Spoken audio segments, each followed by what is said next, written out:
Democrats are feeling the heat after calling on a former Watergate whistleblower, John Dean, CNN contributor, to testify about the Mueller report. Just a few years ago, it was brought up, and one of our candidates talked about Russia being a threat, and the former president, Mr. Obama, said, that the 80s are asking for their foreign policy back. Well, guess what? This committee is now hearing from the 70s, and they want their star witness back. That GOP congressman and ranking House Judiciary member, Doug Collins, joins us now. So we got a chance to see John Dean yesterday. What was accomplished? Not a thing. It's about like watching late night reruns on the cable channels where you see all the shows, you know what they're going to say, you laugh at the jokes before they ever get there. The problem we just ended up yesterday seeing someone who's tried to recreate his career for 45 years by saying, I was part of a corrupt organization, I testified, and now I'm going to say everything is worse than what I did. That's how he's made a living for 45 years. And it's somebody that said right off, I am not a fact witness. So what are you doing in this hearing if you don't know the facts?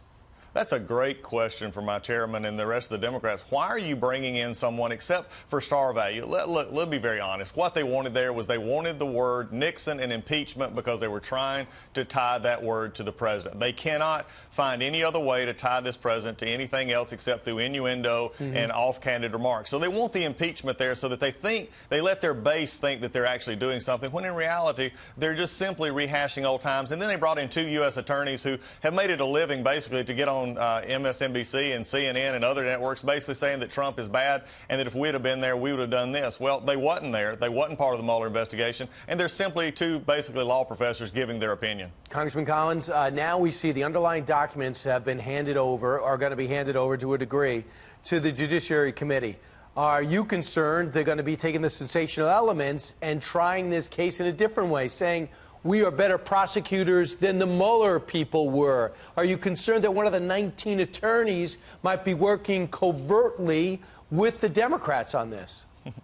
I think they've been trying to get out the pieces for a long time. I think the Democrats on the committee are desperate to find an answer. Their base, they promised their base impeachment. They promised their base that the Mueller report would take this president down. They couldn't run against the president who has the best economy, who's actually worked on trade deals, who's actually raised our standing in the world, who's done the things that he promised that he would do. They can't run on that, so they're trying to help the ones running for president by trying to tear him down.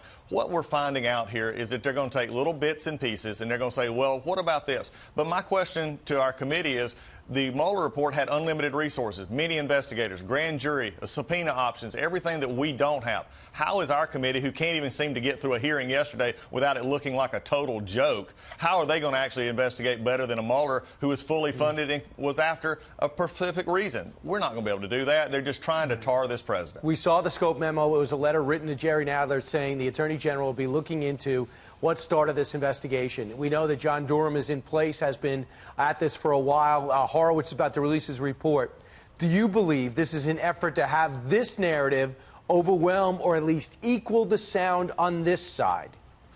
If I was in a position that the Democrats were in with the promises that they were made as they were going out there saying there's collusion in plain sight, there's all this and that about this administration, I would be doing everything I could to desperately rehabilitate my story, because when the origins of this comes out, as I said yesterday, the corrupt cabal of Strzok, Page, Comey, McCabe, and all these, John Dean is the godfather of using governmental resources to spy on campaigns. And what we're finding out now is this was nothing more than a coordinated effort by the Obama administration Department of Justice to actually go after a candidate they didn't like. So the Democrats know that this stuff's coming out pretty soon. This stuff's not going to be along around the corner, and then they're going to have to do some explaining to the American people why they've tried to take down this president while at the same time realizing and not wanting to look at what actually was there. But one more thing, Brian. Yep. What Mueller did say was that we had foreign interference in our elections, Russian interference in our elections. They actually didn't prosecute.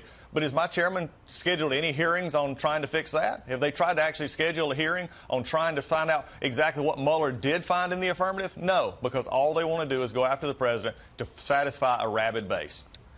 He is Congressman Doug Collins, and he had a flashback Monday where he had a look back at the 1970s. Coming up next, All in the Family. All right, thanks, Doug Collins. Appreciate it.